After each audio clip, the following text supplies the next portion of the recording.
Kita semua harus siap-siap karena Pilpres 2024 itu bakal jadi ajang pemilu yang paling panas sepanjang sejarah pemilu di Indonesia. Jadi Presiden Jokowi itu udah all out banget ngegunain semua sumber daya kekuasaan supaya bisa ngejadiin Prabowo Gibran tuh menang di kontestasi Pilpres 2024. Tapi anehnya, kenapa semakin Presiden Jokowi all out, tapi kok rakyat semakin muak? Sampai akhirnya tuh hashtag kami muak itu udah jadi trending topik untuk ngerespon setiap tindak tanduk perbuatan Presiden Jokowi di akhir masa pemerintahannya. Dan di sini gue mau ngebahas 4 indikasi potensi kecurangan yang mungkin aja terjadi di pemilu 2024. Dan ini adalah keberlanjutan dari potensi kecurangan yang ternyata nggak cuman berhenti di pemerkosaan konstitusi lewat tangan si Paman Usman. Tapi juga masih banyak indikasi kecurangan lainnya yang bakal kita bahas setelah kalian tekan tombol subscribe.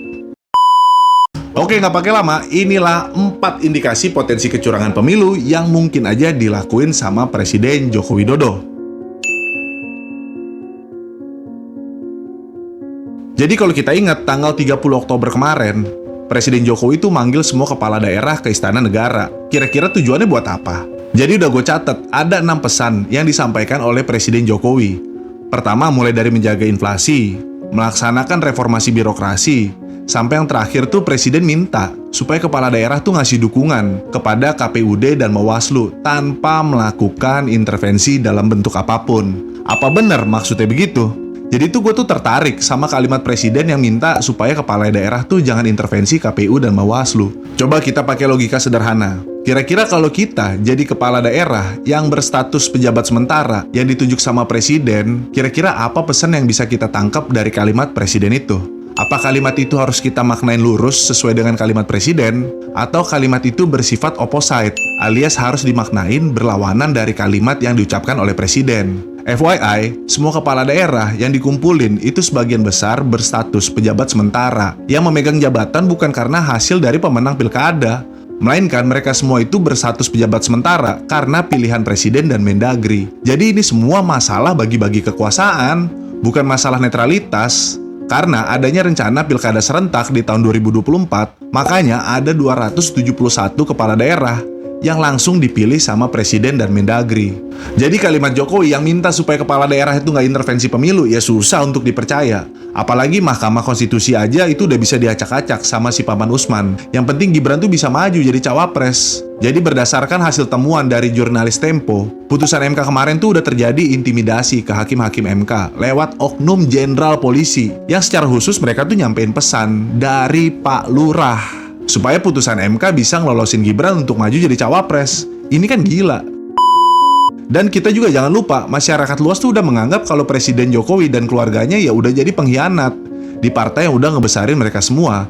Jadi maksud dan tujuan Presiden Joko Widodo manggil kepala daerah di Istana Negara kemarin, itu bisa kita maknain kalau bakal ada indikasi kuat Presiden itu ngajak semua pejabat sementara untuk netral dan mengintervensi pemilu untuk mendukung calon tertentu. Kalau tadi bapaknya manggil semua kepala daerah, sekarang anaknya yang ngumpulin perangkat desa. Jadi tanggal 19 November kemarin, tim pemenangan Prabowo Gibran itu ngebuat acara bertajuk Silaturahmi Nasional Desa 2023 di Gelora Bung Karno. Akibat dari acara itu, sampai akhirnya tuh Bawaslu nyinggung tentang ada diskualifikasi terkait pertemuan Gibran sama perangkat desa. Ya karena memang kontestan pemilu itu dilarang untuk ngegunain perangkat desa untuk jadi pelaksana atau tim kampanye untuk pasangan calon tertentu. Sebenarnya larangan ini tuh udah sangat tegas ya, diatur dalam pasal 280 Undang-Undang Nomor 7 Tahun 2017 tentang pemilu. Jadi kepala desa, perangkat desa, dan anggota badan pemusyawaratan desa itu dilarang jadi tim pelaksana ataupun jadi tim kampanye pemilu.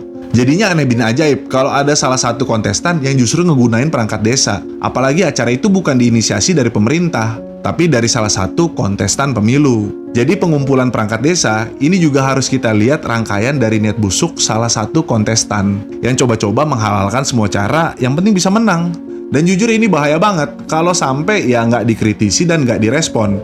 Karena bisa jadi mereka tuh ngegunain dana desa yang bakal dijadiin alat bargaining untuk memilih calon tertentu. Bahkan menurut salah satu penelusuran jurnalis Tempo, seluruh kepala desa tuh ditekan sama oknum penyidik di wilayah mereka untuk memberikan dukungan ke paslon nomor urut 2. Kalau nggak ya laporan pertanggungjawaban dari penggunaan dana desa yang mereka terima tiap tahun itu bakal jadi sasaran oknum penyidik. Ya bahasa sederhananya kurang lebih begini. Kalian pilih nomor 2, atau nanti kalian akan diproses hukum. Ngeri banget nggak tuh? Jadi effort Jokowi yang pengen menangin Prabowo Gibran itu nggak cuma sampai ngumpulin kepala daerah, tapi dia juga sampai ngegunain perangkat TNI dan Polri. Dia rela tuh ngereshuffle Panglima TNI dan Kasat di penghujung jabatannya. Dan ini juga jadi pertanyaan besar. Kalau kita profiling, Panglima TNI, Kasat, dan Kapolri itu semuanya masuk ke geng Solo, alias orang-orang yang punya riwayat besar sama Presiden Jokowi. Jadi kalau kita ngomongin Panglima TNI yang sekarang tuh dipimpin sama Agus Subianto, yang notabene dia tuh pernah jadi Dandim Solo waktu Jokowi menjabat sebagai wali kota. Dan ada Kapolri Listio Sigit, yang sama juga, dia tuh pernah jadi Kapolres Solo waktu Jokowi masih menjabat wali kota. Dan yang terakhir ada Kasat, Maruli Simanjuntak, yang notabene adalah menantu dari Luhut Binsar Panjaitan. Jadi untuk Panglima TNI, Kasat, dan Kapolri, ini semua ya orang kepercayaan Jokowi alias geng Solo. Jadi wajar kalau masyarakat tuh ragu dan gak percaya sama netralitas TNI dan Polri dengan segala permainan kotor yang selama ini dipertontonkan ke publik. Apalagi ini juga akan menjadi ancaman besar buat jabatan mereka kalau bukan Prabowo Gibran yang menang. Masa iya mereka baru menjabat langsung diganti? Emangnya mereka rela? Jadi reshuffle Panglima TNI dan Kasat ini juga jadi sinyal kuat kalau TNI Polri nggak akan netral di Pilpres 2024. Coba kita bayangin, TNI Polri yang terlibat langsung, mulai dari pengamanan kampanye, izin pemasangan spanduk dan baliho di daerah-daerah, pengamanan saat pencoblosan Pilpres, sampai kotak suara dibawa ke KPU. Coba bayangin, jangan-jangan nanti isi suara yang ada di kotak berubah semua. Untuk lebih jelasnya kalian bisa nonton di Bocor Alus di channel Tempo.co. Di sana tuh mereka ngebahas tuntas di mana oknum polisi dan kejaksaan juga melakukan manuver untuk memenangkan Prabowo Gibran. Ini gila banget sih. Jadi TNI, Polri, Kejaksaan, Mahkamah Konstitusi itu semua udah dipegang sama penguasa. Ya karena memang gaya pemerintah sekarang tuh udah lebih bengis dari Orde Baru. Ya semoga aja seluruh mahasiswa sama elemen masyarakat itu melakukan perlawanan dari kebusukan para penguasa. Jangan sampai gaya-gaya Orde Baru itu bisa hidup lagi di zaman sekarang.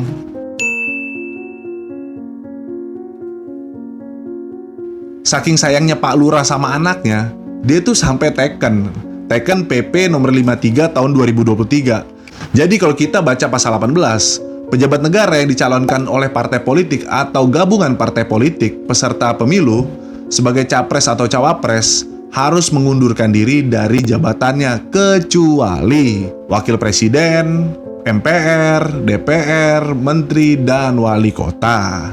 Jadi dari PP 53 ini juga disisipkan satu ayat di dalam pasal 18, yaitu ayat 1A, yang menyatakan bahwa menteri atau pejabat setingkat menteri yang dicalonkan parpol sebagai capres atau cawapres harus mendapatkan persetujuan dan izin cuti dari presiden. Ya walaupun aturan ini nggak bertentangan secara konstitusi, tapi ya kita tahu kalau PP ini ya dibuat untuk mengamankan si Gibran. Jadi intisari dari PP 53 ini, kalau Prabowo Gibran kalah di Pilpres 2024, ya Gibran tetap jadi wali kota Solo. Ini kan beda banget sama Sandiaga Uno dulu. Waktu dia mau maju jadi cawapres Prabowo, Sandiaga Uno ya mundur dari jabatannya sebagai wakil gubernur DKI, itu baru gentle.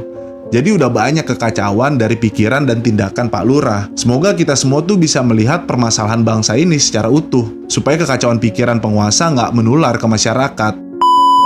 Apalagi sekarang netralitas KPU juga udah dipertanyakan sama publik. Karena udah ngerubah format debat capres dan cawapres, di mana KPU itu sekarang udah ngilangin debat cawapres, yang artinya KPU ngelindungin salah satu cawapres tertentu. Ya mungkin supaya kelihatan nggak kocak waktu debat cawapres. Ya dari semua kekacauan yang ada, kita semua tuh harus bisa melihat secara objektif dan rasional, supaya kita nggak salah milih capres dan cawapres di 2024. Karena mereka lah yang bakal ngebawa nasib Indonesia untuk 5 tahun ke depan. Sekian pembahasan dari gua, semoga video ini bermanfaat untuk kalian semua. Gua Ren Carter, pamit undur diri and see you on my next video.